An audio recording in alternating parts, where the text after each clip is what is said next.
आज की क्लास में मैं अपने बिगनर्स को गला बनाने का तरीका बताऊंगी, लेकिन इससे पहले आपके लिए ये जानना बहुत ज़रूरी है कि वो शर्ट्स जिस पे हम गला बनाते हैं वो दो किस्म की होती हैं। बिस्मिल्लाहिर्रहमानिर्रहीम, अस्सलाम वालेकुम, welcome in my channel THS teaching tips. जी तो व्यूअर्स, आज फिर मैं अपने बिगनर्स के लिए क्लास नंबर 24 के साथ आपके सामने हाजिर हूँ। आज की क्लास में मैं अपने बिगनर्स को गला बनाने का तरीका बताऊँगी, लेकिन इससे पहले आपके लिए ये जानना बहुत ज़रूरी है कि वो शर्ट्स जिस पे हम गला बनाते हैं वो दो किस्म की होती हैं। एक किस्म तो ये होती है व्यूअर्स कि आप लोग जब कमीज का गला बनाना शुरू करते हैं ना, तो आप लोगों को पहले से ही आपकी शर्ट के ऊपर एम्ब्रॉयडरी की सूरत में या फिर प्रिंट की सूरत में गले की शेप बनी हुई आपको मिलती है और आपने इसी के अकॉर्डिंग अपनी कमीज के गले को बनाना होता है। और एक टाइप होती है ये वाली आपके पास व्यूअर्स, जिसके ऊपर आपको गले की कोई भी शेप बनी हुई नहीं मिलती है, बल्कि आप लोगों ने अपनी पसंद के हिसाब से गले की शेप बनानी होती है। आज की क्लास में सबसे पहले मैं आप लोगों को इस तरह की शर्ट्स जिसके पे कोई भी आप लोगों को पहले से शेप गले की बनी हुई नहीं मिलती है, वो उस पर गला किस तरीके से बनाते हैं ये सिखाऊंगी। तो चलिए शुरू करते हैं अपनी आज की क्लास को।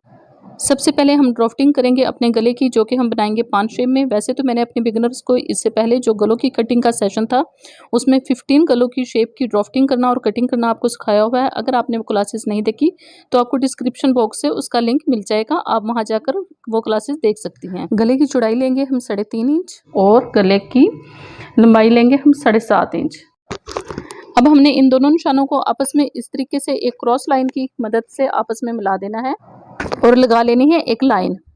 जी लाइन लग चुकी है हमारी। अब हमने इस लाइन की मेजरमेंट कर लेनी है, जो कि हमारे पास 8.5 इंच है। 8.5 इंच का अब हमने कर लेना है हाफ, जो होगा 4.25 इंच। ये 4.25 इंच पे हम लोग निशान लगा लेंगे। ये देखिए, हम लोगों ने जब हाफ किया है तो ये हमारा 4.25 इंच पर ही आया है निशान। अब हमने इस निशान से 0.25 इंच के फासले पर एक और इस तरीके से निशान लगा लेना है और अब हमें इस निशान को एक कर्व शेप की मदद से, यानी गुलाई वाली शेप की मदद से मिला देंगे, एक बार ऊपर वाले निशान से और एक बार नीचे वाले निशान से। कुछ इस तरीके से ये आप देखिएगा।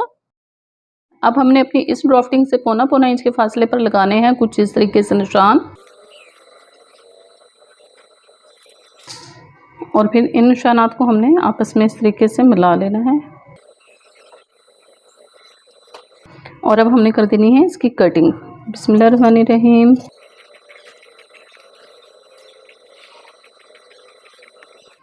जी व्यूअर्स, ये देखिए, ये हमारे पास पान शेप गले की कटिंग तैयार हो चुकी है। अब हम लोगों ने ये एक कपड़े का एक्स्ट्रा पीस लेना है, जिसके ऊपर हम लोगों ने चिपकाना है अपने इस गले की कटिंग को, जो हम लोगों ने अभी की है।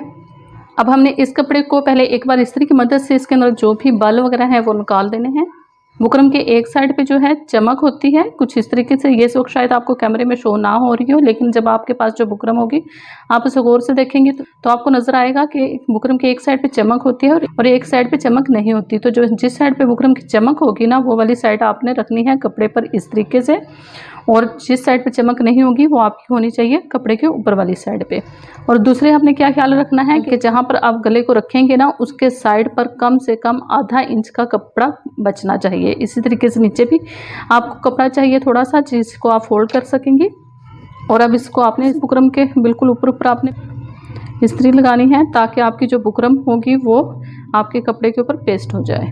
क्योंकि जो चमक वाली साइड होती है बुकरम की, उसमें जो ग्लू लगी हुई होती है, जब हम इस बुकरम पर गर्म आयरन लगाते हैं तो वो साथ कपड़े के चिपक जाती है। ये देखिए, ये बुकरम हमारे कपड़े के साथ चिपक चुकी है। अब हमने बुकरम से आधा इंच के फासले पर कपड़े को कर देना है कटिंग।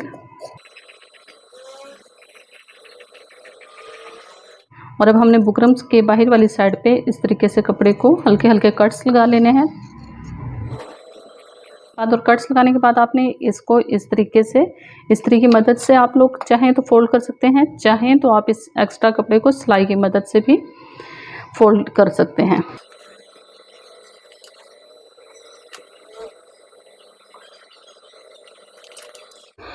अब हम बुकरम को बुकरम के साथ इस तरीके से एक बार मिलाएंगे और फिर इस्त्री की मदद से हम इसकी एक दरमियान की तह बिठा लेंगे और इसके दरमियान में लगा लेंगे एक कट। इसी तरीके से हम कमीज की भी इस्त्री की मदद से दरमियान से एक तह बिठा लेंगे।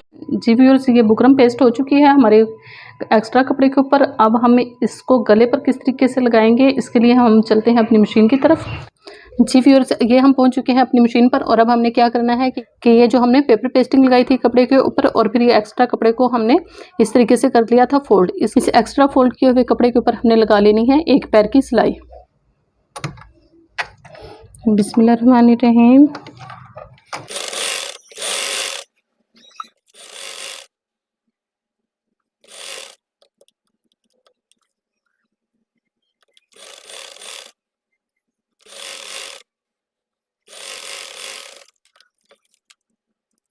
जी व्यूअर्स, ये देखिए ये हम लोगों ने एक पैर की सिलाई लगा ली है। अब हम लोगों ने अपना शर्ट पीस उठाना है। सबसे पहले आपने इसके दरमियान में लगा लेना है एक कट और अब हमने अपनी इस शर्ट पीस को खोल लेना है इस तरीके से कि जो शर्ट पीस का सीधे वाला हिस्सा होगा ना वो हमने रखना है ऊपर की तरफ और जो उल्टे वाला हिस्सा होगा वो रखना है हमने नीचे की तरफ। और फिर उसके बाद हमने ये लेना है जिसके ऊपर हमने अपनी पेपर पेस्टिंग उठाई थी, इसमें जिस साइड पर बुकरम बाहर की तरफ नजर आ रही है वो वाला हिस्सा आपने ऊपर की तरफ रखना है और ये जो हमने कट लगाए थे दरमियान में इनको आपस में बिल्कुल इस तरीके से मिला लेना है। यहाँ पर एक लगा दें पिन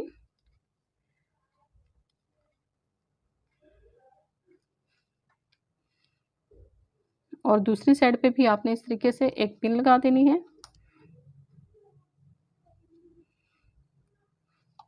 और इसके बाद आपने गले को यहाँ पर बिल्कुल कमीज के दरमियान में इस तरीके से एडजस्ट करना है कि आपका गला आपकी शर्ट के बिल्कुल दरमियान में फिट हो जाए। और यहाँ पे भी आपने लगा देनी है एक इस तरीके से पिन ताकि आप सिलाई लगाते हुए आपका गला या इधर से उधर सरके ना। और इसके बाद आपने यहाँ पर बुकरम के बिल्कुल साथ साथ सिलाई लगानी है।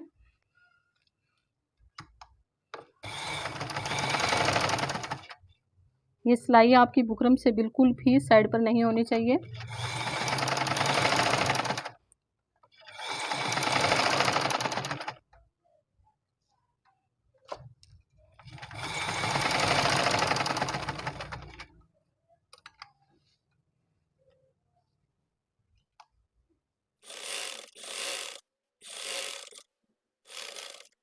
जी, अब आपने क्या करना है कि एक बार इस तरीके से बुकरम को बुकरम के साथ आपस में इस तरह मिलाकर ये आपने देख लेना है कि आपका शोल्डर का कोई हिस्सा कम या ज़्यादा तो नहीं है। ये देखिए बिल्कुल भी नहीं है कम या ज़्यादा, बिल्कुल मेरी जो कमीज़ है इसके शोल्डर के दोनों पार्ट्स आपस में बिल्कुल बराबर मिले हुए हैं। तो इसका मतलब है कि हमारा बिल्कुल परफेक्ट सिलाई हुआ है गला। अगर होता है इस तरीके से कुछ कि यहाँ पे ला के रखते बुकरम को और ये वाली चीज़ हमारी कम या ज़्यादा हुई होती तो इसका मतलब ये था कि हमारी ये शर्ट के साथ गला सही तौर पे हम लोगों ने अटैच नहीं किया। अब हमारा क्योंकि सही तरीके से एडजस्ट हो चुका है तो अब हमने इस सिलाई से तकरीबन हाफ इंच के मार्जिन पर एक्स्ट्रा कपड़े की कर देनी है इस तरीके से कटिंग।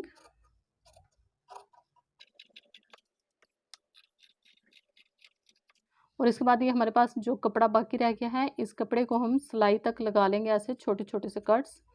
ये हमने थोड़े थोड़े फासले पर इसी तरीके से कट्स लगाने हैं।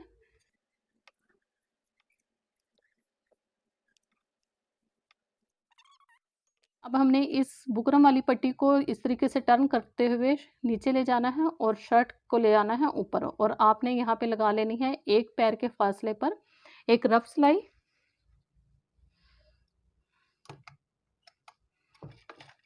आप यहाँ पर टांका बड़ा कर सकते हैं क्योंकि ये एक रफ सिलाई है जो हमने बाद में उधेड़ देनी है। रफ सिलाई लगाते हुए आपने ख्याल ये रखना है कि आपका ना तो जो है ये जो बुकरम वाली पट्टी है ये बाहर की तरफ आनी चाहिए और ना ही आपके शर्ट पीस का ये वाला हिस्सा जाना चाहिए ज़्यादा नीचे की।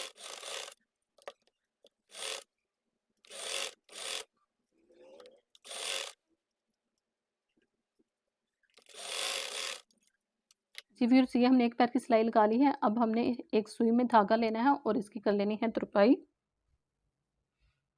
तुरपाई करने का तरीका मैंने अपनी बिगिनर्स को शुरू की क्लासेस में सिखाया हुआ है। अगर कोई ऐसी बिगिनर है जिसको तुरपाई करना नहीं आता तो आप लोग डिस्क्रिप्शन बॉक्स में से तुरपाई करने की वीडियो हासिल कर सकती हैं।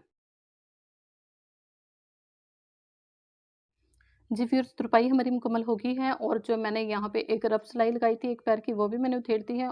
कमीज़ का गला हमारा मुकम्मल तौर पे तैयार हो चुका है। अब हमने शर्ट के बैक पार्ट के साथ इसको जॉइंट कर देना है और बनाना है इसका पिछला गला। लेकिन ये सब मैं आपको सिखाऊंगी इंशाल्लाह अगली क्लास में। आज की वीडियो बस यहीं तक थी। अगर आपको आज की वीडियो पसंद आई है तो प्लीज़ वीडियो को लाइक कीजिएगा, दोस्तों के साथ ज़्यादा से ज़्यादा शेयर कीजिएगा और अगर आपने अभी तक चैनल को सब्सक्राइब नहीं किया या आप नए हो मेरे चैनल पर तो प्लीज़ चैनल को सब्सक्राइब ज़रूर कीजिएगा और साथ में बेल आइकन के बटन को भी ज़रूर प्रेस कीजिएगा, क्योंकि इस बटन को प्रेस किए बगैर आपको न्यू अपलोडेड वीडियोज़ का नोटिफिकेशन हरगिज़ नहीं मिल सकता।